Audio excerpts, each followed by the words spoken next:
button, so you will also as well see some of the transcriptions. So the numbers are still going up, so I think it's more than time to start off. So first of all, if that's okay, I would like to introduce, I would love to say the one and only. Is that all right with you, Mduduzi? The one and only Mduduzi, partner of EY. And for those who don't know, that is Ernst & Young. If you're a bit of an old school former accountant like myself, you remember the old version and was as shocked as I was when they said, why are we just calling it EY? So he's a partner at EY. And for those who don't know, as I said, it's financial services sector. I would also as well like to introduce Nikita Smith, who's the Global Social Equity and D&I consultant, and also as well the chair of the EY Race and Ethnicity Network. So, if that's okay, Mduduzi, can I just quickly ask you to take yourself off the mic, introduce yourself, and then hand over to Nikita, please? Yeah, sure. Thanks very much, Mduduzi Mswabuki, partner at EY, as Justin's just said. Over to you, Nikita. Hi everyone, loving the energy, Justin. Definitely a great way to kind of start the day. So yeah, Nikita, social equity consultant, been at EY for 7 years, and like you said, also the proud chair of our Race and Ethnicity Network, as well as our UK and Africa community. Thank you both. Now, just for the audience as they're joining us, I know some of you hopefully not only clicked on the invite, but you actually read the invite. But if you didn't, I'm going to give you a quick little summary. So this event is going to be hopefully a series of events where we're looking to invite inspirational speakers to come in and share some of their backgrounds, their career journeys, but also as well some information that can help us as civil servants in our day-to-day roles. Now, one of the things I'd also as well like to add in this is that we really would encourage you, the audience, to hopefully, if you feel comfortable doing that, is to reach out. And if you know other speakers that you think would be really interested to invite, please let us know and we can do that on your behalf. We really do, once again, want to be able to give you, our audience, our members of the Civil Service Race Forum and other networks, an opportunity, as I said, for me, is to listen to other people, hear their journeys, and see what we can do to maybe also as well inspire our own journeys or to learn from that and apply it to maybe us as leaders to people that we're leading in our teams. So without further ado, I'm going to hand back over to you, Mduduzi, and just give us a bit more insight into your career journey, sir.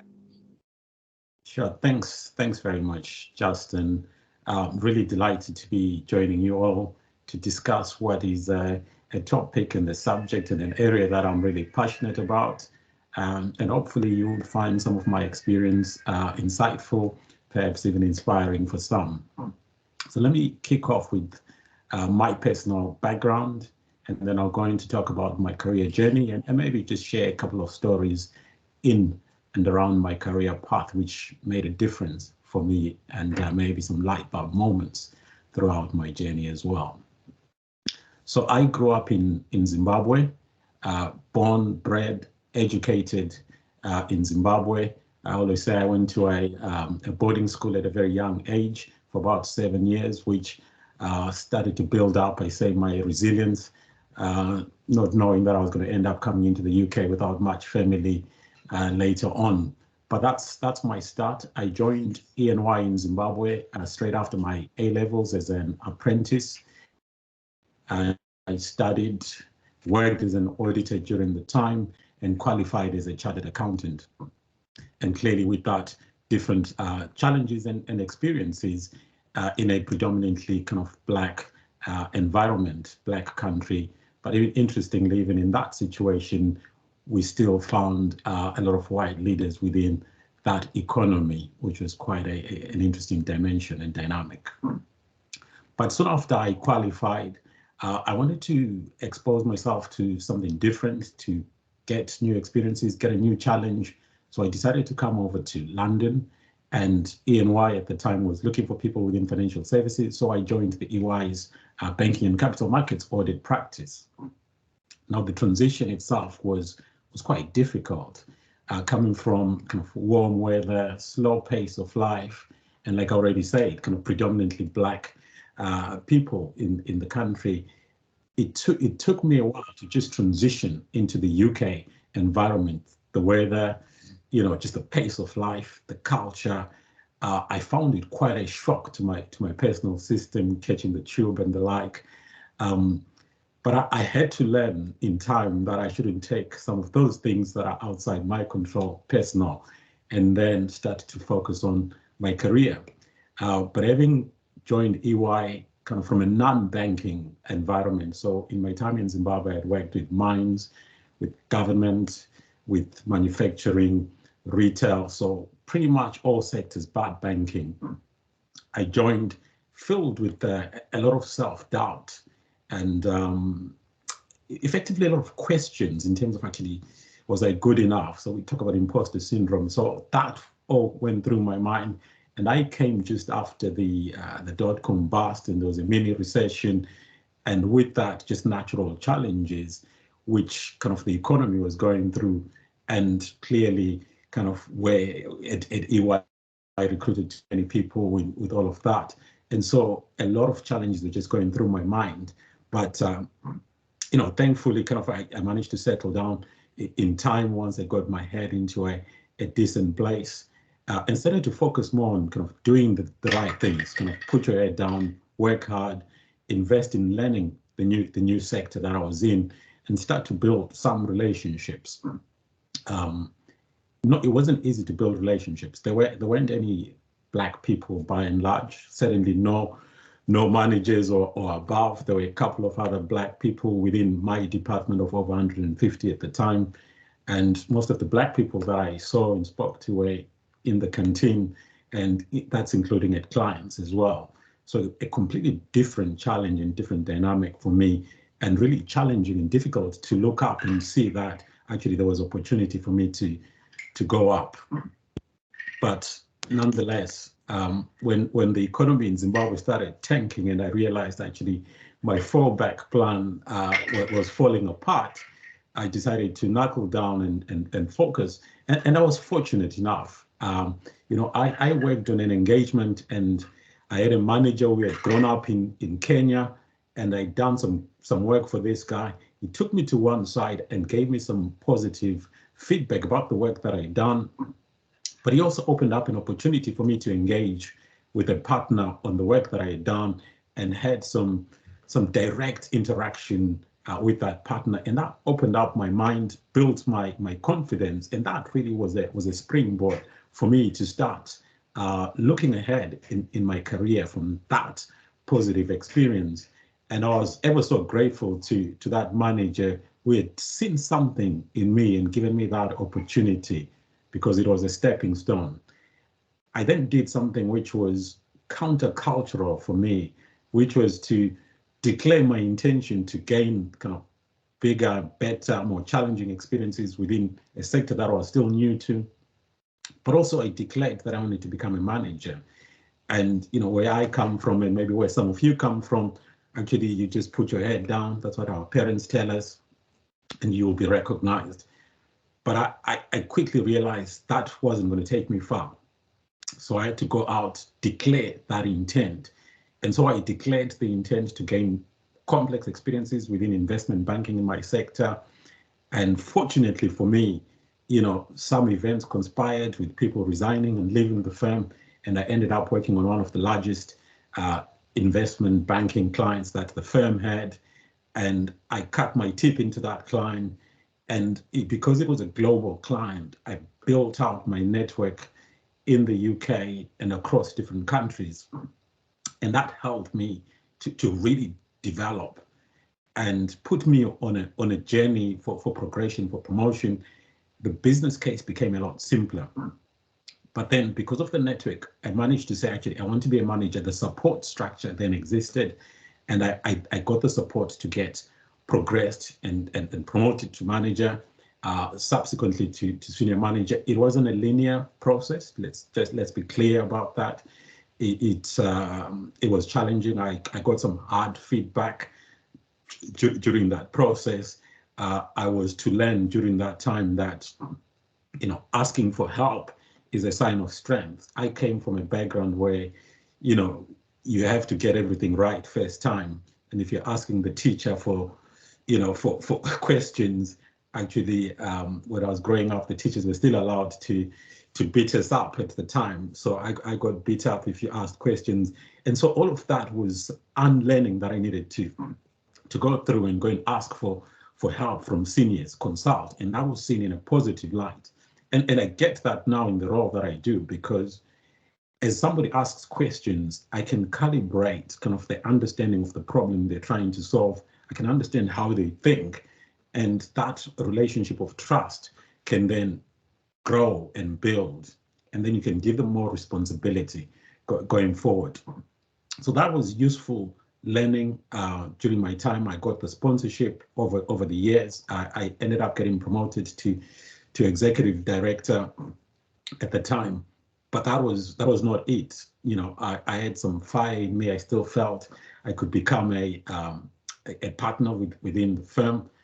There were no partners. There were hardly any black partners that I saw at the time. Certainly, there weren't any that had gone through an internal promotion path coming in as a junior, as I had done. There had been a couple of partners that had come in directly from other firms, and so I had to start to work my way through that. And thankfully, to the sponsorship and the engagement that I worked, I had a conversation with a friend and a sponsor partner, and I had an idea to set up a business within EY. And you know, this guy, thankfully for me, he believed in the idea that we shared. He took that idea, he socialized that idea with his network and other leaders in the firm, and we managed to effectively build a business within EY, kind of from the side of the desk to 200 people strong that it is today. And ever so thankful to that. So today I'm effectively one of 5 partners that lead that business. I also run as CEO of the operations of that particular business. And that ultimately was my business case for partnership. And it was a challenging process to go through the partner process, with a lot of questions around clarity, around are you clear what you bring in? Are you clear on who you are as a person?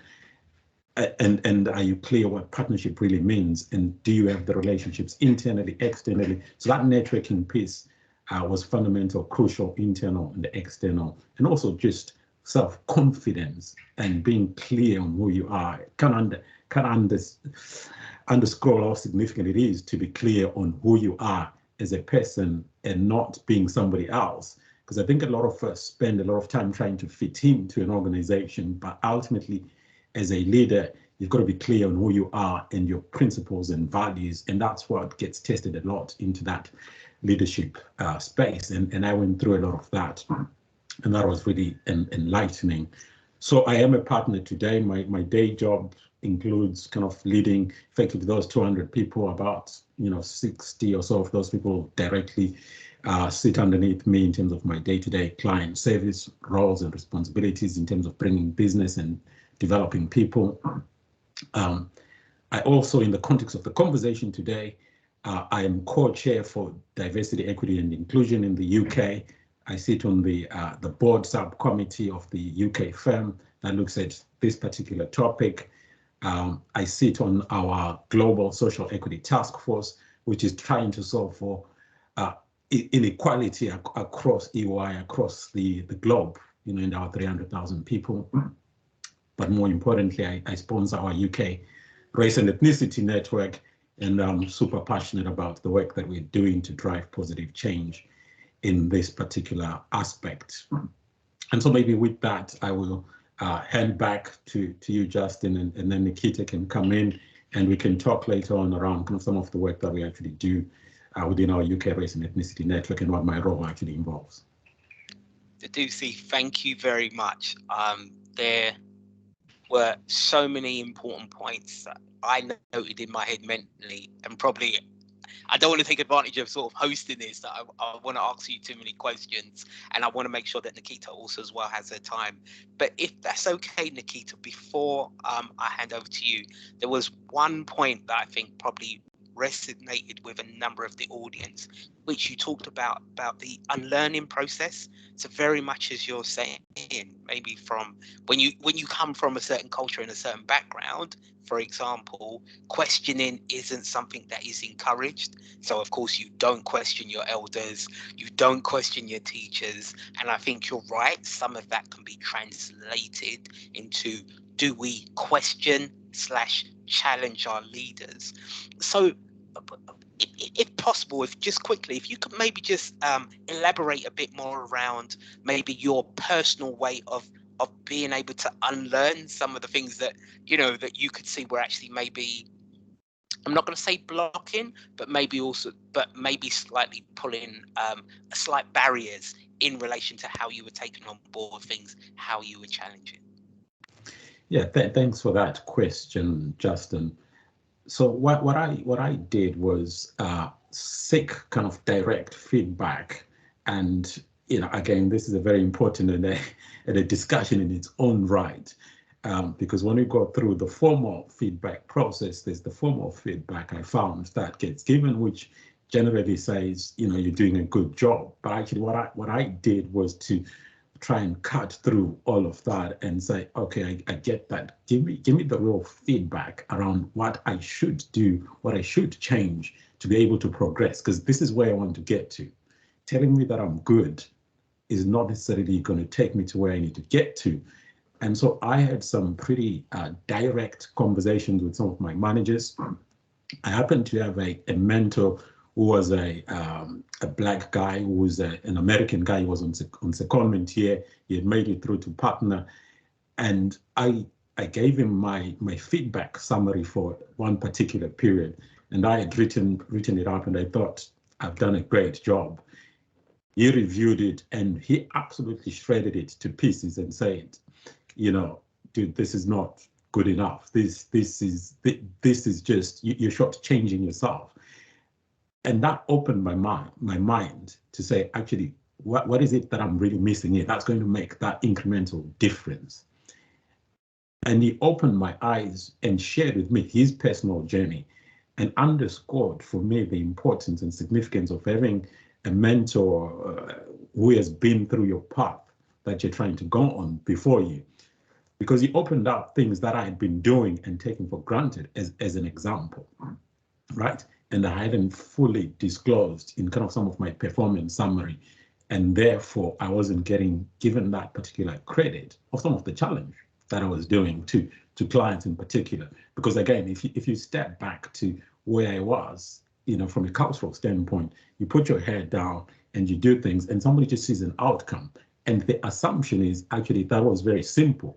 But actually, what they didn't see is, how did I get to the outcome, right? I came across a problem. I spent a lot of personal time investing in solving that problem, doing personal research in my field, reading up a lot of stuff, a lot of written material, and processing it, going back to the client, challenging the client and saying, this is why this doesn't work. What I didn't do in that process was just engage in the manager and say, actually, this is the path that I'm taking to get to an outcome, because this doesn't make sense. So a lot of my blind spot was, actually, it's not that I wasn't challenging, it's just that my challenge wasn't visible. And so therefore, the feedback that was coming was not giving me the credit for that particular work. And so that consultation, that engagement was a sign of strength, which came through to me in later days. And actually, then I got the credit for that. And that's fundamental and important for most of us from different cultural backgrounds, because we don't do that naturally. We don't do that at home. That's how we interact with our parents and those in more leadership positions.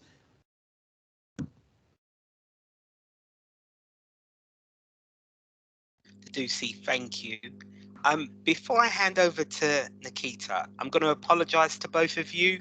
I know when we had our pre-conversation before, we said, oh, we'll probably only have about 150, maybe 200 people as an audience. I've just looked at the numbers and we just hit over 279. So don't feel too intimidated by our audience. There's some questions that also as well coming up in the chat box, and I will also as well acknowledge those as well. I would also as well encourage you to put your questions in Slido.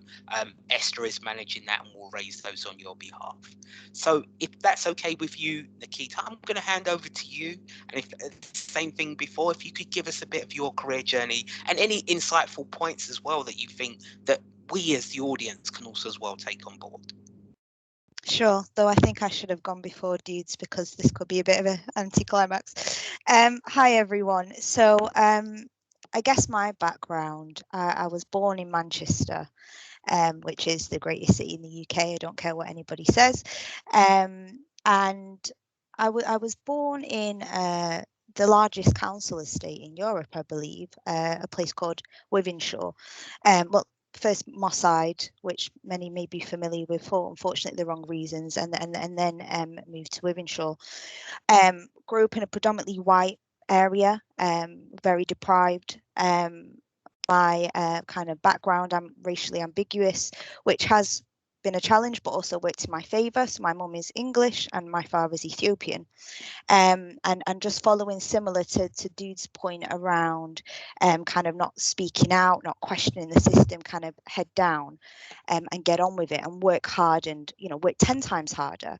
I think, my dad realised very soon on, being a black man in the UK, how vital education was. And so really did what he could to ensure that I received a great education, because unfortunately, if you live in deprived areas, the schools that are there don't necessarily have the greatest resources available. So I ended up going to a private school, which was quite far away. And that was a massive culture shock for me. I remember going to friends' houses and they're living on farms. And here I was in, this really deprived area, and felt probably my first time feeling like an imposter. How do I navigate the social context or expectations of people going skiing? And I hadn't even been on a plane yet. Now that followed through. I managed to go to university in Liverpool, and then actually landed my first job at EY. And that imposter syndrome that Dude touched on furthered increased, because here I was, I didn't go to the greatest university. I'd come from a deprived background, and now I'm immersed in this whole new culture that I have no idea about.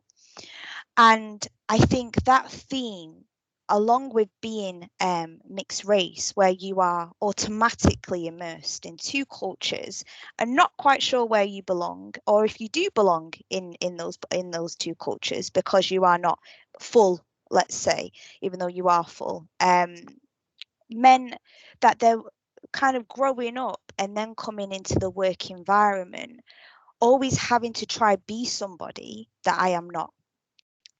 Or always feeling inadequate, because in that environment, I am not what the majority is. And I think that feeling, though was imposter, turned out to be actually probably one of my greatest strengths, and definitely now chairing the network, because you recognize how many people do not feel like they belong, and that they have to show up in the workplace and put on a facade or a mask to really assimilate or fit into the context that is being forced upon us. And the energy that takes, and the challenges to not be able to be yourself, the impact that has on your day-to-day, on building those relationships, those informal relationships that you realize are so important, really, I think, hinder a lot of people's progression in the workplace, because they're having to do so much more than actually just the job at hand. And I think that really forced me to think, how can we create environments where people are appreciated for who they are despite their background, whether it be that socioeconomics, whether it be race, whether it be gender, all the diversity dimensions. How can people show up and be themselves and be appreciated for what they do, for who they are? And I think the point that you were touching on, Dudes, around the speaking up piece and making sure it's known what you do, I would also flip that. And this is where inequities are really a challenge, because I think our leaders need to learn better how to appreciate the different ways in which we work. You know, the quiet leader who is just as powerful as those who are a bit more extrovert. We really have to move our culture away from, if I am loud and I speak up, that I am going to progress. But actually, how do we identify those who aren't naturally capable of that? How do we remove this dominant culture that is so prevalent across all of our industries, that people need to really have their voices heard? In fact, do we not need to listen better to those around us and equip our leaders, our team leaders, our managers to say, okay, this is how this person comes to work, show up. How can I help bring the best out of themselves, rather than asking them to be something that they are not? And that is definitely something from a network perspective we've really tried to enforce, because there seems to be this pattern of, okay, let's equip people with these skills so that they can be like this person, when actually it's no, let that person be who they are, who, you know, what their kind of characteristics are, but let's embrace that, because we need it all. We can't just have an organization of extroverts or people who have the ability to speak up. We need to have the ones who acquire it too, the reflective types. So that's probably a definitely a key takeaway that I would like to give here, because I think that's where the inequities we face, because we're trying to mold people into somebody that they're just not. You're up then. So, Nikita, you should apologize to us. You said you didn't have anything interesting to say, and I think you've raised some amazing points. The chat box is already going on talking about masks. I think the imposter syndrome is something that goes on throughout so many different conversation pieces, different protected characteristic networks. I think there's something that you mentioned, though, that I think probably stood out the most, because I haven't really heard that, around the difference between the extrovert and introvert. So very much when people are looking towards leaders, they're looking, you know, part of that sort of inner strength is being very confident, being able to set direction, being able to communicate a vision.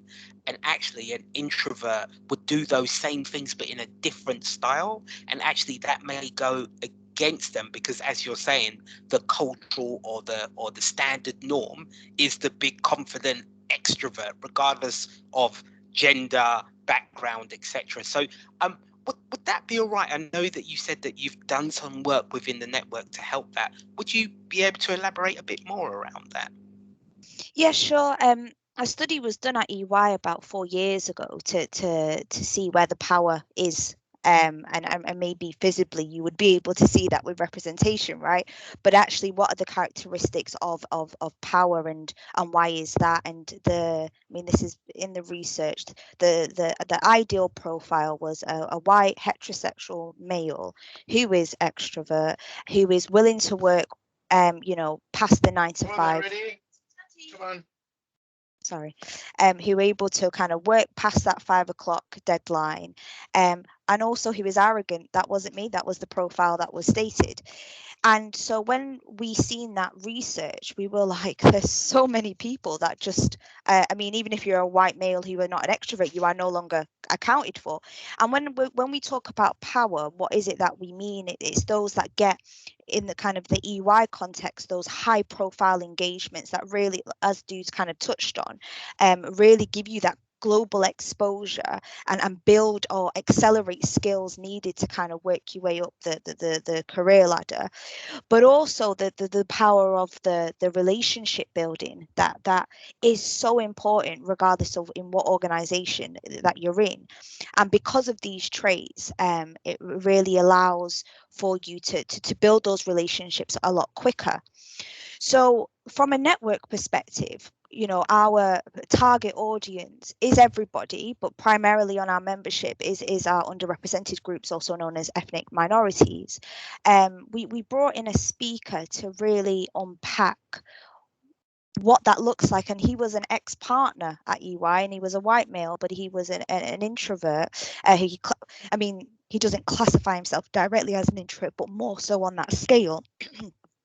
But also had a stutter, and that was kind of the biggest area for him, kind of working his way up the career path and the impact that ability had on him progressing. And the accounts that he shared with us were really inspirational, because even though, like you said, Justin, you know, a leader who's direct, who can guide people, you can lead and direct people in very different ways. It's not necessarily the person who is shouting the loudest, right? Or the person who is more aggressive. In fact, when you look at studies now, we are looking more for the leaders who can show empathy, right, to those around them, that can embrace the difference. And I think there's a framework which is known as the T. And when you kind of come up the career ladder, if you imagine the T kind of going up, it's all about your specialist skills to get to the top. And that's what you focus on, kind of, you know, your junior mid-career, and then you reach the top, and the role as a leader changes. And it's not just about your technical expertise now. It's about, how do you manage change? How do you manage processes? How do you lead teams? And I think we can all agree to lead a team doesn't require somebody who is loud and directive. In fact, that can have a negative impact on how people approach that person. You need to feel comfortable. You need to feel safe. That is what we're seeing. I think COVID has definitely highlighted that even more. Our backgrounds, our environments at home, we've really needed our colleagues to help us feel safe because of the challenges and complexities that we're facing. And so when we're looking at what is an ideal leader, I think times are gone now where it is that assertive, direct person, though there is space for that, but actually lending more on our soft skills, and I hope I offend no one when I say that, because they're not soft, they're so important, but the empathy, the teaming, that really is what will shine through. And I think if we look at the kind of generation coming up, that is what is required from them. So I think we do need to look at leadership capabilities, and I think it really is time for change on that. No, Nikita, as I said, literally blown away. Same thing again in the comments. They've really been open to some of the points that you've raised. And same thing again, even as you mentioned before, looking at the next generation of leaders, even before they're coming into organizations such as EY, such as the civil service, we should start preparing for those, because there is a difference now in what is required, and we're seeing that in our younger people day by day, more empathic, more socially aware, environmentally aware, and using those things, their own passions, to help generate, to help lead, to help speak. We should be prepared for that, because you're right, that the sort of version of what a number of us probably still think is a good leader will change, and it will change very quickly. I know that there are a number of questions in the chat. I'm really going to try to reach out for those who have been putting questions on, either in the chat or in Slido. We have got a couple of panel questions that I would definitely like to read out. So what I'll do, we've got 20 minutes. So what I want to be able to do is at least be able to use 5 of those 20 minutes to actually ask some of the questions that we agreed beforehand. And then if that's okay, as I said, go out to Slido, see if there's there any questions, and then if there's not enough questions, go back to some of our standard questions. And then definitely I want to at least leave 10 minutes directly for the audience if they feel comfortable raising their hands and asking questions. So if that's okay, I think some of these are actually being covered by the points that both Mduduzi and Nikita have raised. But I think there's something around I'd like to ask you for around the network. So both of you represent your network in EY, the REN network, and I'll let you explain the acronym. But there's something around, I think, if that's okay, like what kind of tips do you think you could share with us? Because there are a number of people on this audience who are either existing network leaders or members of networks. So would you have some tips that you might be comfortable sharing with us around your building network capabilities?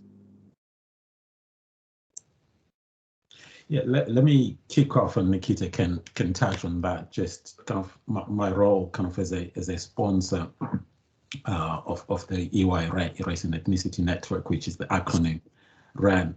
And for me, it's about how do we get the voices of kind of the underrepresented group, which are part of this network and fall into kind of, we've got 8 different communities under the Race and Ethnicity Network, representing kind of people from different dimensions of ethnicity. How do we get the collective voice of these people and put it onto the table from a firm perspective, and drive kind of positive change for inclusion, kind of to address, you know, some of the aspects that we've already discussed earlier on today. And how I do that personally as a sponsor, right? And no doubt there may be some sponsors on this network. So I catch up with Nikita and the Race and Ethnicity Network leadership team on a kind of weekly basis. We look to understand what is key, what is pressing within the community, what's happening more broadly, kind of how are they feeling, and therefore try and influence what conversations should the community be having to solicit kind of feedback and information that needs to then go up. And then in my role, kind of the sponsorship role, and also sitting on the various leadership committees and subcommittee of the board, is to take those points and share them with our diversity and equity and inclusion practitioners, because we've got a separate team that focuses on that. Share those particular aspects with them, and included in the broader leadership teams, we've got kind of the talent partners. So our HR business partners, if you like, they're hearing all of that, because that's where kind of some of the change gets implemented. Let me make it real for you. After the George Floyd murder, we created the safe space as part of the Race and Ethnicity Network for the entire firm to come and share lived experiences and stories. Now, we had thousands of people listening in globally, and the feedback from that was packaged by the network, and that influenced the actions that came out as the anti-racism commitments of EY, which kind of in my role, I sponsored through the various leadership teams all the way to the board to get the sponsorship and all the funding that goes with that. So it's an active role as a leader of the particular network to ensure that we're driving positive change for inclusion. And actually, it's not, because it's not a zero-sum game. The change that we drive is positive for everyone, right?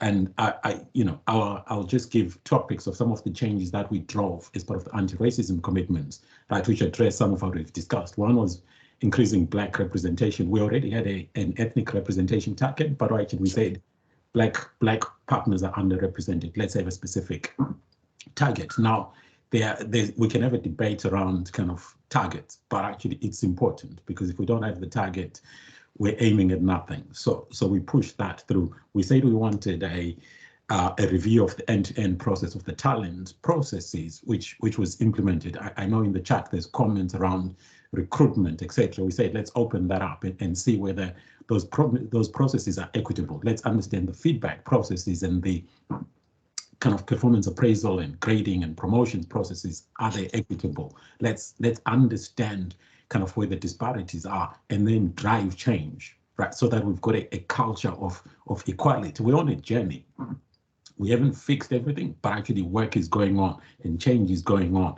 And I'm positive that the work that was started by the community is going to yield positive outcomes in the coming years for many, and we will have more diverse leaders. That's a certainty, because we're actually having more sponsorship, right? We've got active sponsorship, right? That's going on for some of the underrepresented communities within the business to say, actually, you own Nikita's career, and you're going to give kind of the differentiated experiences that will enable it to go forward. If you can mark potential talent, potential leaders, you've got a chance of getting them through. If you're doing nothing, you'll end up where we are today. So those are just some of the initiatives that are going on at the moment. And there's a comment in the chat around equitable experiences. So we've tried to disrupt how jobs are allocated to people coming into the business to say, actually, no one person should be on all the top engagements, right? Particularly if you're a grad. You know, as a grad, everyone should have an equal opportunity to work on the top engagements. You can't have one person working on the 3 top engagements that the firm has in a particular sector, in a particular environment, because actually there's no basis for giving that individual that differentiated focus, because that accelerates their career path and career journey very quickly.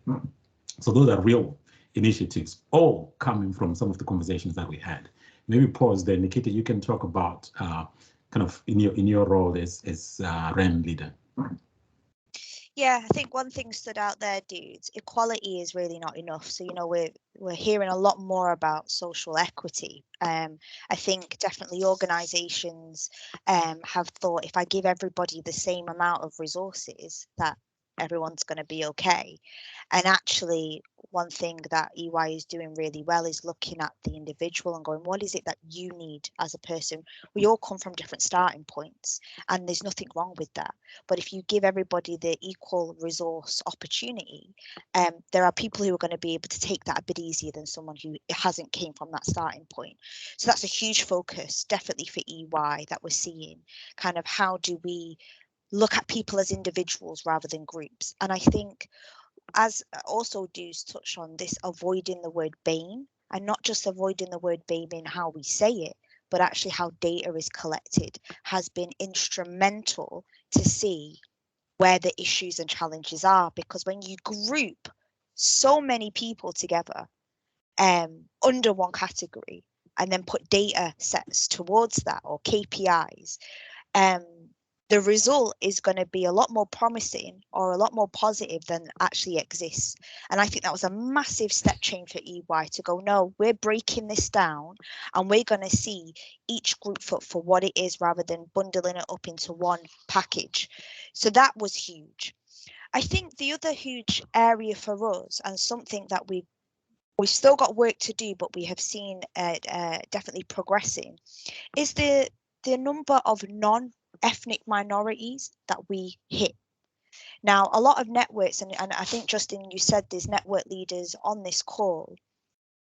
If you were to look at your membership, you know, honestly, and see kind of who is the people who are joining each call, are you seeing similar names, similar faces? I think what happens in community networks is that we are preaching to the converted. I don't need to talk to the Black community about racism, but they know what that is. I need to be speaking to those who are not directly impacted by racism on this topic to help support how we create this change. And something that really stood out for us after George Floyd was murdered was this inability, fragility for people to speak up, to ask their colleagues, how are you doing? You know, we couldn't escape. If we go back to May, we could not escape what was happening because we were in a pandemic, right? It was on social media, it was on the news, it was relentless. But yet the conversation at work was somewhat silent. And why was that? Because people who were not directly impacted by it were afraid to speak up, were afraid in case they were saying the wrong thing. So for us as a network, recognizing that, for us, that was not okay. You know, if there's someone in your team who is reliving this trauma because it is everywhere, but no one in their team is asking them if they're doing okay, how does that person feel in that environment? And so we actually brought in a specialist to break down systemic racism, which was open to the firm, and not in a way to attack a particular group, but just to break down understanding of why these problems exist in our society and what we can all do as a collective to advance and accelerate / eradicate these barriers to entry. Because I think if we do not get everybody on board within a firm, despite their diversity dimension, we are not going to progress. And I think that first starts with people feeling comfortable to have the conversation on these issues such as racism, gender inequality, whatever it may be. And that is something that as a network we've been committed to. And I think, I mean, I think the last time I counted, we hosted over 100 workshops on this topic to have the discussion about racism and getting people comfortable and reducing this fragility that is very much in existence. And I'm sure people on the call probably can relate to that. You need to get allies if you want to drive change, policy, the whether it be the guidelines, whatever it is in your organization. And that allyship needs to come from everybody, not just a particular group. So that's definitely a point that I would love for people to take away and think about how that they can get everybody on board, not just a select group of individuals. So Nikita and Mduduzi, thank you very much. Nikita, there's a point that, well, once again, there's many points that you've already dropped in your talk that already, once again, resonates with a lot of the audience. I think there's something that I'm trying to push to the audience is also as well for them to understand is that the value of their own personal voice. So there is, of course, great support in a network. We cannot not undervalue how important it is in strength in numbers. That's a really easy way to say that. But also as well as an individual, we're hoping that by you attending these sessions, by being more involved through the Civil Service Race Forum, by speaking to colleagues, that you will also as well find your own voice. I think that there's something in there's been certain times in the civil service that if you speak up, it actually goes against you and goes against your career. And I really love the fact, Nikita, that you brought up that since the murder of George Floyd, that more people feel empowered to talk, more people feel empowered to engage and speak to others. What I want to be able to also as well is to remind people to not let that sort of go, like continue to try to raise your voice, to challenge, but also as well to seek action. One thing I personally would say is that there comes a point where you have to stop talking and you have to then start leading on those actions. And I would say to anyone who's listening, if the leaders that you're looking forward to, that you support, do not follow through with those actions, then there has to be an accountability and a question on their leadership. But also as well, there should be some things that you on your own should be able to follow through. And I know that's a little bit difficult. And once again, I want to be really clear to our audience. If you do need help in trying to get to those action points, please get in contact with the Civil Service Race Forum. While you both were talking, I was looking at the questions in Slido. There's quite a few questions in here. So if that's okay with both of you, I'm going to go to the Slido questions because I feel that the audience has spent a lot of time listening and they've been inspired to ask these questions. So one of the questions, I think, if that's okay, and I'll go to both of you on this, is both of you have had private school backgrounds. And one of those questions is, do you think that your private school background has actually helped you to progress your careers in EY? Yeah, I mean, what I would say for me, kind of having been educated in Zimbabwe, I don't think my Zimbabwe education kind of was necessarily helpful or prepared me to progress in EY in the UK. I think the cultural differences were so huge. Thank you. And Nikita? Yeah, I've never been asked that question. Yes and no. Yes, to understand a particular makeup, right, of from a social aspect, but no, because I didn't prescribe to that makeup, if that makes sense. And that's not me staying true to my roots, but it just felt very unfamiliar to me. And I was also raised in a very humbled environment where I couldn't allow that to make me think I was better than other people, if that makes sense. And I really struggled. And actually, the friends that I had in that private school, we were all on bursaries. It was interesting how we kind of grouped into our own area. So yes and no, but in terms of kind of coming into EY now, and I mean, it's not even mentioned, you know, as a point. And I think we are moving past this ideal that private education means that you are accepted into these companies. I think we have now a blind application process, isn't that right, dudes, where you can't even see university now, let alone. Yes, sorry to interrupt. Yes to that. I think there's bigger challenges ahead in terms of how we do the recruitment processes, in terms of some of the aptitude tests and numeric reasoning tests, which favor, I think, if you come from a private school background. So that's one of the changes we're looking to make going forward at some point, once we've done some proper root cause analysis, why we tend to have less people come from lower socioeconomic backgrounds. So as part of the social mobility thinking, as we expand kind of the DE&I sphere into social mobility as well, that's something we need to look at, and we are looking at it to see actually other different ways of assessing potential and talent. But it is a challenge in terms of how we recruit talent and assess potential of talent. Thank you both. A question for you, Nikita, around being a person of dual heritage, and that was raised by D. And D, apologies if I pronounce your name wrong, but I'm going with Garbellotto. I may be wrong. And just quickly for the audience, D is also as well going to be organising an event on behalf of trying to raise awareness on stem cells. So I will also as well share those details separately.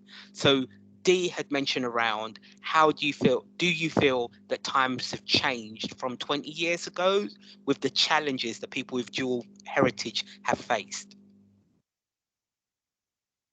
I'm 29 years old, so 20 years ago, I'm not quite sure I was fully aware. But I think in terms of recent times, even having the discussion about the challenges of those from a dual heritage background is increasing. And that's because I think it's the fastest growing race in the UK, if not globally. We actually just set up a mixed heritage community within the Race and Ethnicity Network. I think we're one of the first to do that, because there are challenges that a particular group faces when you are from dual multi-heritage background. I think there's a lot of conversation to be had on it, because it is so unique and different. Any mixed race person having a conversation will not have the same experience, but I think at least an understanding of those challenges is something that is being highlighted. And also, you know, when we look at colorism, when we look at kind of the fetishization of mixed race people in the UK, it's prevalent, and there does need to be a discussion on that. Do I think it's improving? I think social media is helping create more awareness of it and call it out for what it is. But I think we've still got a long way to go, just given the complexity of what that looks like, and how, you know, it's really not one formula kind of fits all.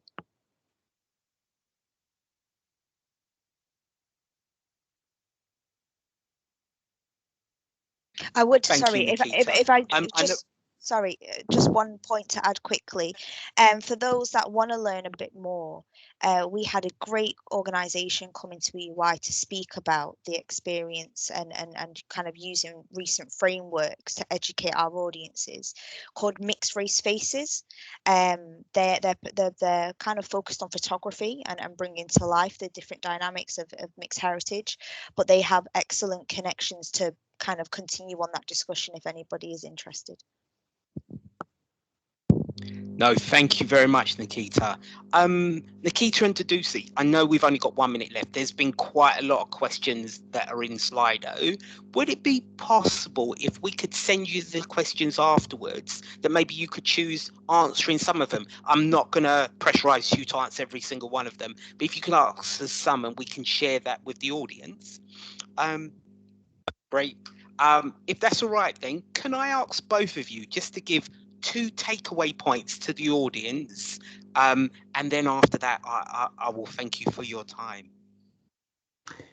Yeah, sure. I'll kick off. I mean, I think 2 things. One, if you're in a position of authority, kind of just pull somebody up, right? It's how we can drive kind of broader change. Sponsor somebody, help somebody, coach somebody. That's something that is important if you're in that position, because we all need it, and nobody goes up on their own. So I'll say that's one. I think the second piece I would say is that let's continue to speak up and share our experiences, being brave, because I think that's the way we will drive the desired change more broadly. Nikita? I think, yeah, the continue the conversation and driving that. I think to influence decision makers, one thing that I've always found really helpful is having the data to back up the what it is that you're saying, so that people can't come to you and say that this is an emotional response, but actually this is incredibly factual. And with that data, when you are hosting events, sessions with people, provide the opportunity for people to submit anonymously, so that you can get real insights. People, and rightly so, do feel worried about what impact it will have on their career if they were to speak out with their identity. So providing that anonymous piece really helps gain real insight, or more honest.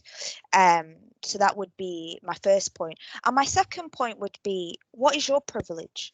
Let's think about that, because I think once we recognize what our privileges are, we can then help those around us who don't necessarily have them. I think we've all got learning to do. We're all on a journey to really assess our unconscious bias that exists sometimes out of our control, right? Because of the society that we're in, and the systems that have been put in place. But I think when you become comfortable to know what that is, what your privilege is, you can then use that in a more powerful way to support those that don't necessarily have those privileges that you do. That's definitely something that I've tried to take away, and yeah, would recommend that everybody takes a step back and think about that too.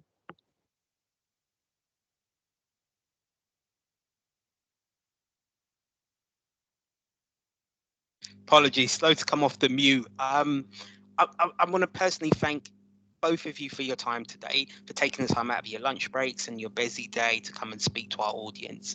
I hope you can appreciate and you can see the amount of interaction. So I really want to thank you both for your really powerful words, but also as well direction. Sometimes it's quite easy just to talk, but actually you've given us the tools and the encouragement, and also as well takeaways. So I really want to say thank you both for your time today. If that's okay, I'm going to ask all of the audience also as well just to come off mute and give Mduduzi and Nikita a big, massive round of applause on behalf of the Civil Service Race Forum and on behalf of the Civil Service. So I'm going out to all of you lot. Please feel free Also, as well as they've said, they have agreed to answer your questions, so we will be sending it to them separately. So please, once again, a big round of applause. Thank you very much, Nikita. Thank you very much, Mduduzi. Thank you.